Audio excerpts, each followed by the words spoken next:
Nah, jadi minggu lalu kita sudah belajar tahapan pengiriman jurnal ya berdasarkan JAX ya. Nah, ini bagian keduanya, lanjutannya. Ini berbicara mungkin seperti data-data seperti apa yang seharusnya ada kalau kita mau memasukkan jurnal. Oke. Nah, jadi ini bagian kedua dari tahapan pengiriman jurnal. Jadi yang pertama itu ketika kita mempersiapkan manuskrip ya, pastikan yang kita laporkan itu adalah pekerjaan kita ya. Jangan sampai misalnya kita melaporkan pekerjaan orang lain ya. Nah, jadi pastikan pekerjaan asli, penelitian asli. Nah, baru setiap komponen ya, misalnya informasi pendukung atau misalnya data kristalografi, nah semuanya itu harus diberi nomor, berlabel. Ataupun misalnya cover letter, nah harus dijelaskan bahwa ini dokumen yang ini cover letter, dokumen yang ini informasi pendukung, nah dokumen yang ini kristalografinya. Nah kalau misalnya kristalografinya, data kristalografinya ada beberapa, nah itu harus kita kasih nomor. Ya. Nah biasanya itu kalau dalam manuskrip itu akan ada angka, akan ada bagan, skematik ya. Jadi kita boleh memasukkan skematik ke dalam manuskrip kita. Nah, dan juga biasanya ada juga tabel. Jadi misalnya kita melakukan eksperimen itu dengan beberapa parameter. Jadi kita misal ukur, nah kita bisa interpretasikan data kita itu dalam bentuk tabel. Jadi misalnya kita buat ini eksperimen yang ini intensitasnya seperti ini, eksperimen yang ini intensitasnya seperti ini. Nah, itu bisa kita buat dalam bentuk tabel. Nah, ada juga skema. Skema, misalnya kita mau tunjukkan bahwa alur penelitiannya seperti ini gitu. Bisa juga kita letakkan di situ atau misalnya gambar, ilustrasi. Jadi bukan data, tapi ilustrasi yang kita buat pakai grafis gitu ya, supaya misalnya ketika pembaca membaca manuskrip kita itu, reviewer membaca manuskrip kita itu, mereka akan ngerti. Nah, kadangkala juga walaupun misalnya kita kimia, ada beberapa percobaan kimia itu yang membutuhkan persamaan matematika. Ya, terutama kami yang di kimia fisika. Jadi kami yang di kimia fisika seringkali walaupun kami eksperimen, tetap kami harus memasukkan persamaan-persamaan karena biasanya eksperimen itu didasarkan oleh persamaan. Ya. Nah, nantinya kalau kita misalnya ada grafik, nah itu selain yang ada di manuskrip, kita harus memasukkan grafik itu juga terpisah dalam bentuk JPEG ya, bisa dalam bentuk file JPEG atau file PNG ya.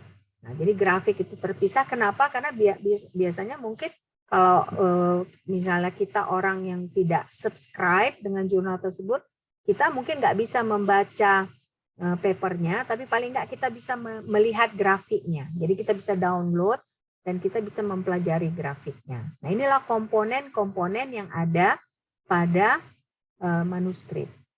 Nah, minggu lalu kita sudah belajar bahwa ya sebaiknya kita menggunakan template. Tetapi kalaupun misalnya kita tidak menggunakan template, kita harus mengikuti peraturan-peraturan dari si jurnal tersebut. Nah, biasanya template itu yang disediakan itu dia dua kolom, ya, 2 kolom. Nah, jadi kita boleh nggak menggunakan, tapi apa salahnya kita menggunakan supaya pekerjaan kita lebih gampang, gitu ya. Nah, baru setiap jurnal itu pasti akan ada pembatasan jumlah kata. Ya, pembatasan jumlah kata dan pembatasan jumlah halaman. Jadi kalau kalian lihat pun jurnal, paling panjang pun jurnal itu biasanya 12 halaman. Ya. Nah, biasanya rata-rata itu 6 ke 7 halaman jurnal. Itu karena udah dua kolom ya, 2 kolom. Dia jadi 2 kolom jurnalnya. Nah, jadi ada batasannya, kecuali kalau misalnya kita mengirimkan jurnal review. Dan itu bukan ke JAX, biasanya khusus ke jurnal tertentu. Nah, itu bisa juga ada yang dia sampai 20-an halaman, ya. Tapi itu khusus untuk yang review. Nah, sekarang referensi. Referensi itu bisa banyak macam formatnya. Nah, kalau kita di Unimed kan pakai format APA, ya. Nah, APA. Tapi kalau di JAX ini ada namanya format JAX. Ya, kalau APA itu kan kita formatnya berdasarkan huruf, ya. Alphabetical order, dan biasanya tidak tercantum dengan jelas di manuskrip itu. Kalau misalnya pakai apa, tidak tahu yang mana sebenarnya kita cite, bagaimana yang cite, ya. Tapi kalau JAX itu dia ada penomoran, jadi nanti di reference-nya itu dia berdasarkan nomor, jadi berdasarkan mulai dari yang mana kita cite dulu. Nah, jadi misalnya kita introduction. Nah, dari introduction itu kita cite ada satu paper, nah itu paper pertama. Nah, jadi yang di reference itu, yang tercantum nomor 1 itu yang pertama kali kita cite. Nah, itu bedanya antara JAX dengan APA. Ya. Nah, tapi JAX ini sebenarnya boleh juga bermakai format yang lain. Jadi tidak harus JAX, tetapi reference-nya itu harus lengkap. Maksudnya harus lengkap. Judul manuskrip kita itu harus kita masukkan ke situ. Nah, ingat juga kan minggu lalu kalau misalnya manuskrip yang kita citasi itu ada versi online-nya, kita nggak boleh lupa mencantumkan juga nomor DOI-nya, Digital Object Identifier-nya. Nah ini informasi pendukung, ya. Nah, kita lihat kemarin itu diletakkan pada file yang terpisah. Jadi kita upload terpisah dari manuskrip.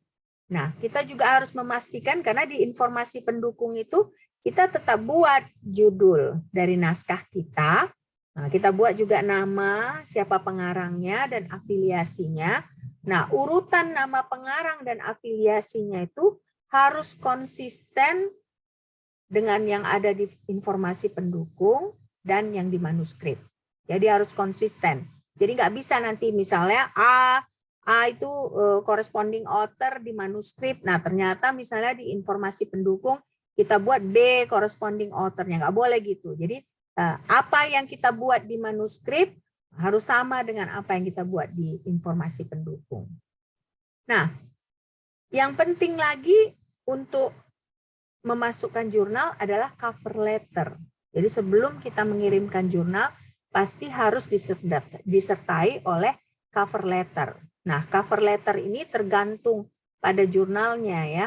Bisa kita misalnya ketik ada di halaman tertentu pada jurnal itu, atau misalnya bisa juga kita upload dalam bentuk file. Ya. Nah, jadi bisa kita ketik, ada tempatnya di situ sebelum ketika kita memasukkan jurnal. Nah, ada tempatnya di situ, kita harus bikin cover letternya. Nah, tapi juga kita bisa lampirkan sebagai file. Nah, cover letter ini nggak perlu panjang, ya. Kalau kalian search pun di internet cover letter gitu, itu singkat-singkat, ya. Di situ cuma tercantum apa judul dari manuskrip kita, ya. Baru sesudah itu kita cantumkan bahwa ini kelebihannya apa, ya, yang membuat menarik. Jadi jangan bertele-tele, nggak perlu panjang, cukup sedikit aja, satu paragraf. Nah, baru kita kirim atau kita upload sebagai file. Nah, jadi komponen-komponen pada cover letter itu tetap harus ada nama penulis, ya, ada alamat pos dan email. Nah, juga ada nomor telepon dan fax, ya. Nah, pastikan email yang kita cantumkan ini email yang benar, jangan email yang salah. Kenapa? Karena nantinya si editor itu akan menghubungi kita melalui email yang kita cantumkan ini. Nah, kalau salah nanti ternyata sebenarnya paper kita itu ada kemungkinan diterima, tapi karena email kita salah, nah otomatis nggak bisa berkomunikasi si editor itu. Jadi pastikan, ya, alamat email ini yang benar. Karena kalau alamat pos sekarang jarang sekali surat menyurat dilakukan secara pos ya, lebih sering surat menyurat itu dilakukan secara email.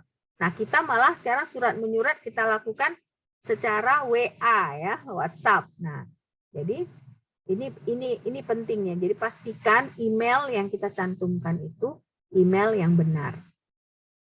Nah, jadi kalau misalnya korespondensi dengan editorial itu ada beberapa status, ada penerimaan ya, berarti begitu file kita itu sampai di editor itu penerimaan. Nah, ada status, baru ada masa tahapan ulasan, berarti maksudnya paper kita itu lagi direview oleh peer ya, baru ada revisi. Nah, berarti sesudah diulas gini, dibalikkan lagi kita dinyatakan bahwa ini yang kurang, ini yang kurang. Nah, diharapkan kita memperbaiki. Nah, itulah revisi. Makanya kalau misalnya kalian lihat jurnal itu ada di jurnal itu ditulis di accepted misalnya tanggal 5 April. Bukan, ya enggak. Tunggu dulu, apa? Ada biar saya tunjukkan apa maksudnya.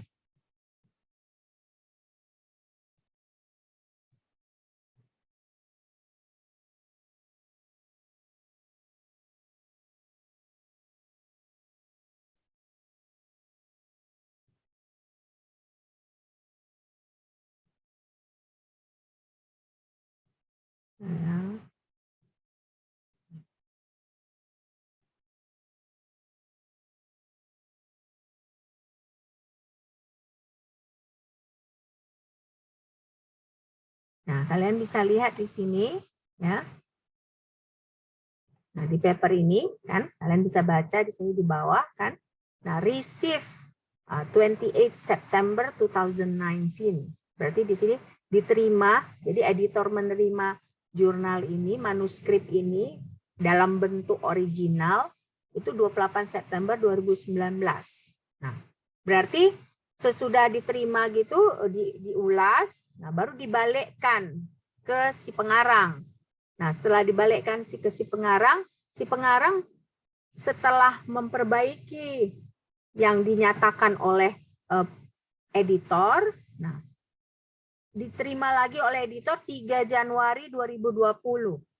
Nah, setelah diterima 3 Januari 2020, nah editor melihat ternyata semua yang diminta untuk direvisi itu sudah benar, jadi papernya sudah accepted 19 Februari 2020. Nah, inilah prosesnya kalau kita menerima jurnal. Nah, jadi diterima accepted-nya 19 Februari 2020. Nah, kalau kalian lihat di sini available online 21 Februari 2020.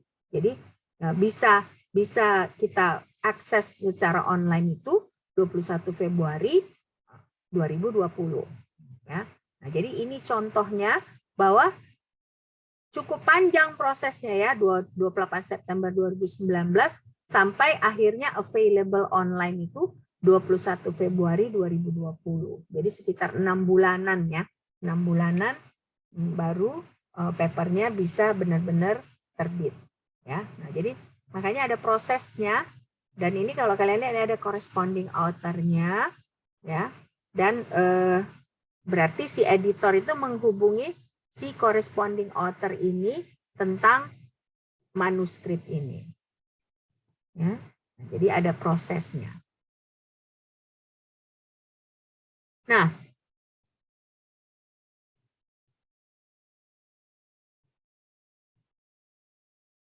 oke. Nah, selanjutnya kita corresponding ini ya tadi hanya dikirim ke satu orang ya.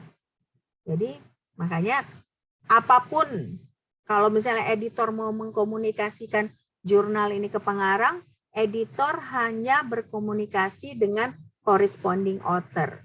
Jadi kalau yang nggak corresponding author, si editor tidak akan mengirimkan email. Dan makanya si corresponding author-nya harus memastikan kalau papernya alamat emailnya itu harus alamat email yang benar.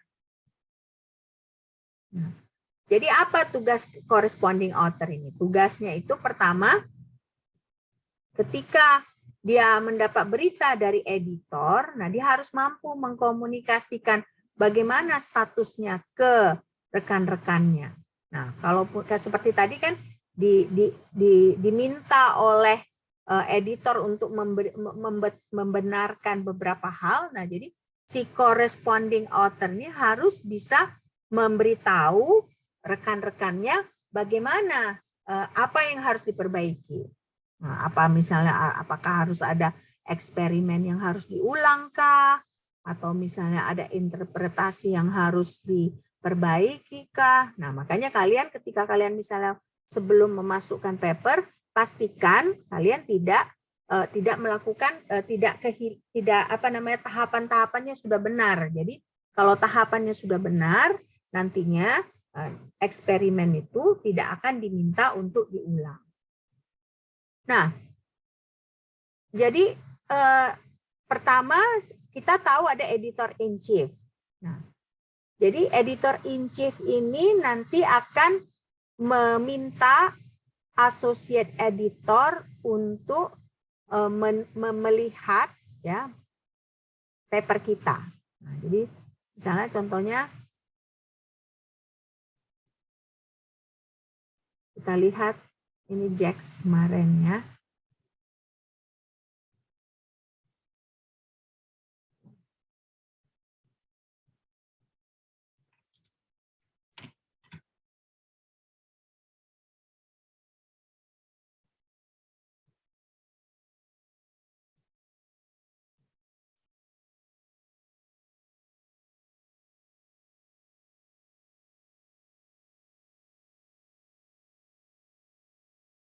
Nah, kalau kita lihat di Jax ini, ya kan?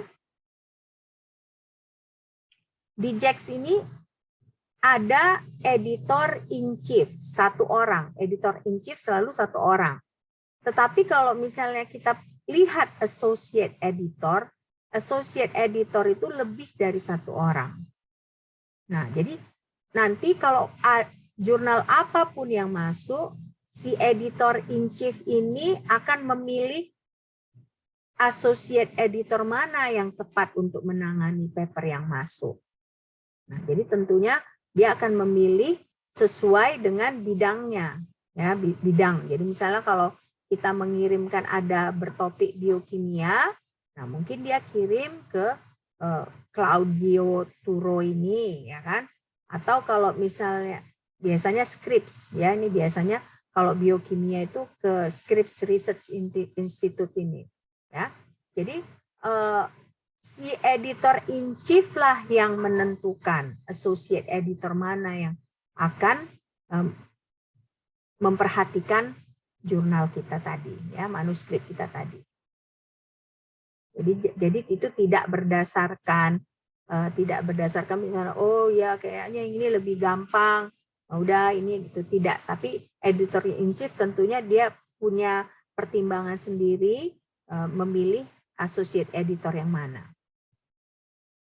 Nah, sekarang kita mau melihat persyaratan manuskrip.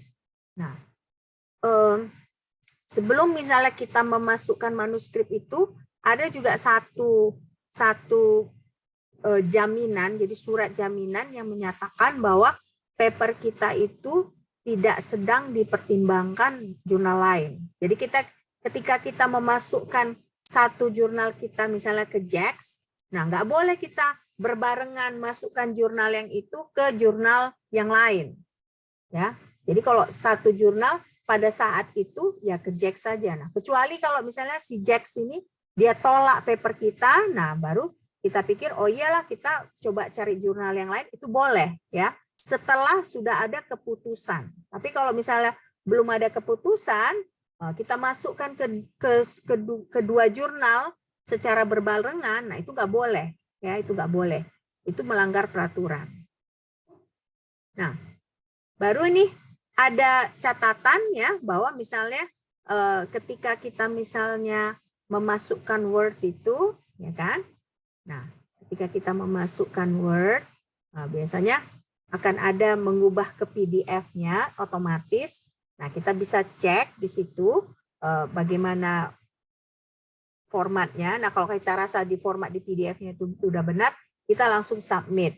Tetapi misalnya kalau ternyata setelah diubah oleh server itu ke dalam bentuk PDF, nah ternyata bentuknya nggak benar, nah, nggak sesuai, nah nanti itu yang kita perbaiki dulu sebelum kita submit kembali. Ya. Nah, ini yang penting, yang perlu kalian ketahui. Jadi kalau kita memasukkan manuskrip, data yang kita dapat itu ada beberapa persyaratannya. Jadi misalnya kalau karakterisasinya contohnya, karakterisasinya nggak cukup hanya satu, ya minimal itu 2. Karena kalau hanya satu berarti dia belum valid. Ya, jadi harus ada beberapa metode karakterisasi baru data tersebut layak. Nah, jadi misalnya contohnya ini, kita misalnya memutuskan melakukan penelitian tentang senyawa baru, karakterisasi senyawa baru. Nah, berarti kalau kita menyatakan bahwa senyawa yang kita sintesis itu senyawa yang baru, nah, kita harus menunjukkan data bahwa memang senyawa itu senyawa yang baru. Nah, selain data, kita harus tunjukkan juga bahwa senyawa yang kita dapat itu senyawa yang murni. Ya, senyawa yang murni. Nah, ini contohnya. Contohnya misalnya kalau kita melakukan reaksi, jadi melakukan sintesis organologam atau anorganik. Itu misalnya ya. Nah, jadi kalau misalnya kita menyatakan, oh iya ini organologam ini senyawa yang pertama kali baru orang temukan. Nah, berarti kita harus dengan confident data kita tuh menunjukkan bahwa memang apa yang kita bilang kita sintesis itu terlihat di data kita. Jadi identitas senyawa kita itu terlihat di data itu, terlihat di karakterisasi itu.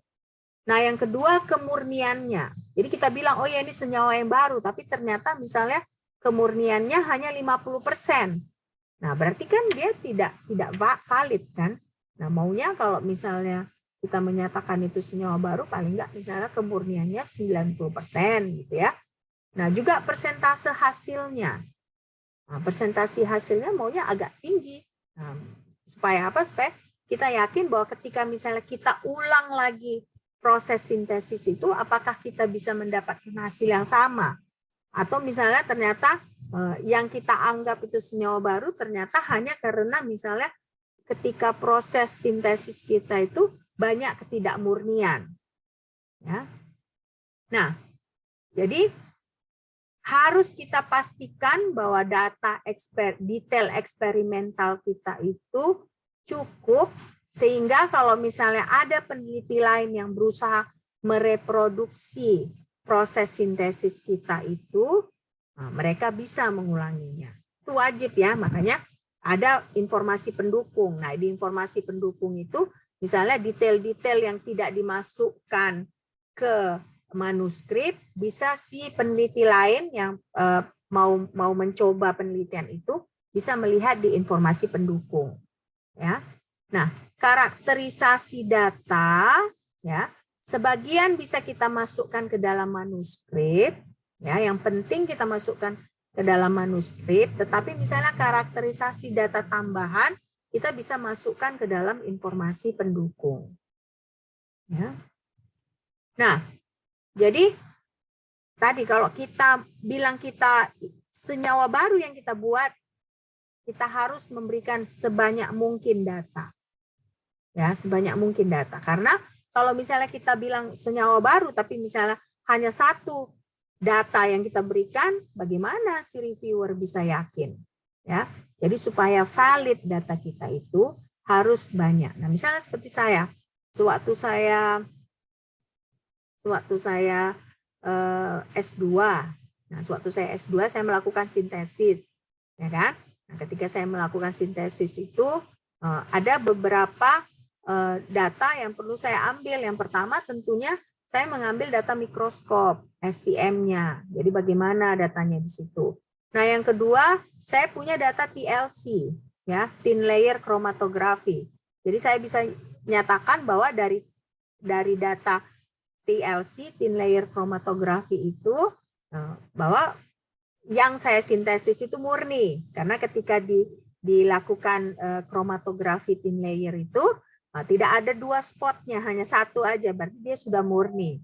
Nah, yang ketiga, saya melakukan data NMR, Nuclear Magnetic Resonance.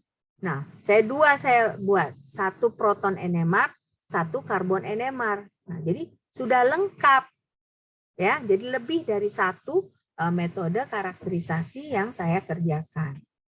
Nah, bagaimana dengan rutin compound? Jadi kalau ada senyawa-senyawa yang rutin, yang memang sebelum sintesis akhir itu kita dapat, nah itu cukup aja. Kita tidak perlu secara detail menjelaskannya. Cukup misalnya, oh ya ini didapatkan, nah kita taruhlah literaturnya. Kalau memang misalnya proses untuk mendapatkan senyawa awal itu berdasarkan literatur yang lain. Ya. Nah, ada namanya diamagnetic compound. Nah, tadi saya sedikit menyinggung NMR. NMR itu Nuclear Magnetic Resonance. Nah, ini adalah salah satu metode spektroskopi.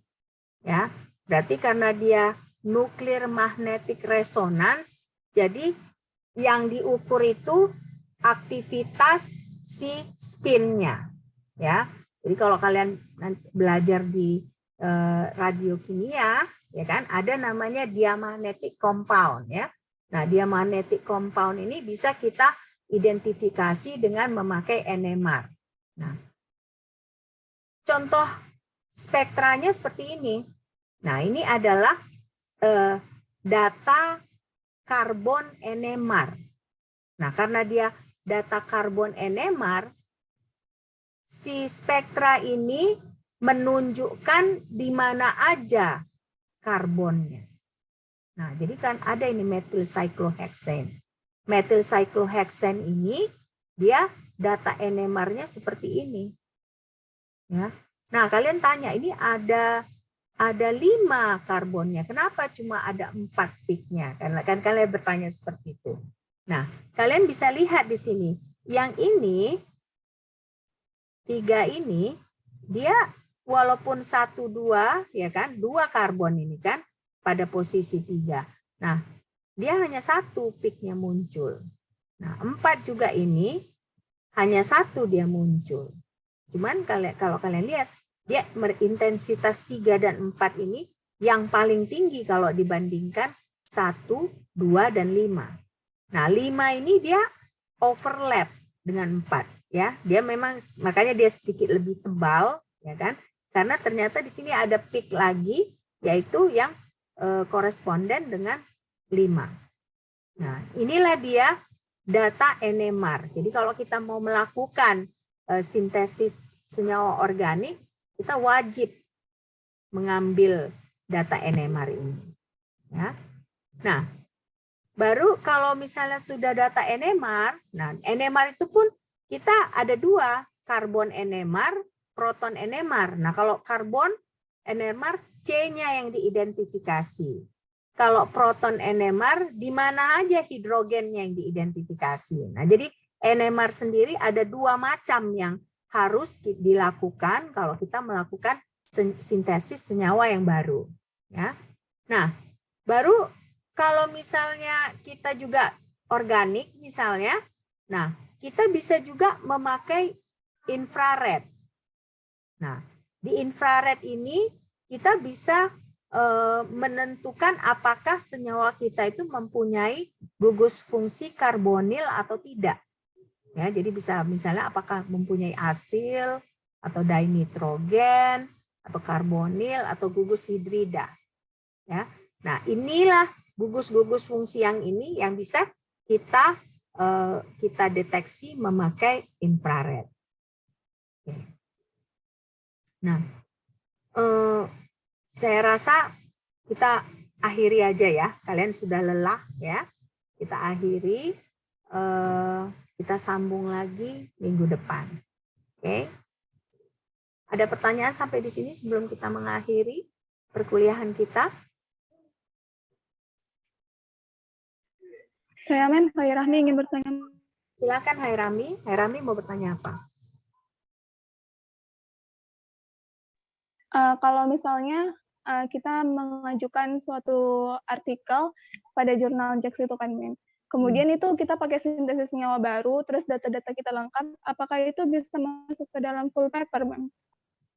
Itu full paper, ya. Kalau seperti itu full paper. Kalau data kita lengkap full paper. Kalau misalnya data kita misalnya ringkas, nah itu communication, yaitu full paper. Jadi Mem, kalau misalnya ada sintesis senyawa baru itu gampang masuk ke full paper ya, Mem? Kalau misalnya datanya udah memang lengkap, sempurna gitu, Mem?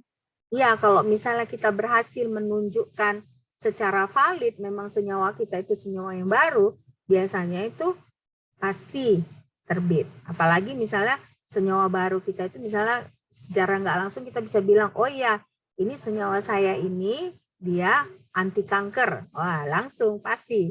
Ya, karena sudah dia senyawa baru, nah ternyata misalnya dia ada manfaatnya. Jadi tidak sembarangan senyawa baru aja ya, Hairami. Biasanya senyawa baru yang ada manfaatnya. Ya. Oke, Hairami. Baik, Mem. Terima kasih. Oke, ada pertanyaan lain? Enggak? Oke. Kalau tidak ada pertanyaan lain, sampai jumpa minggu depan ya.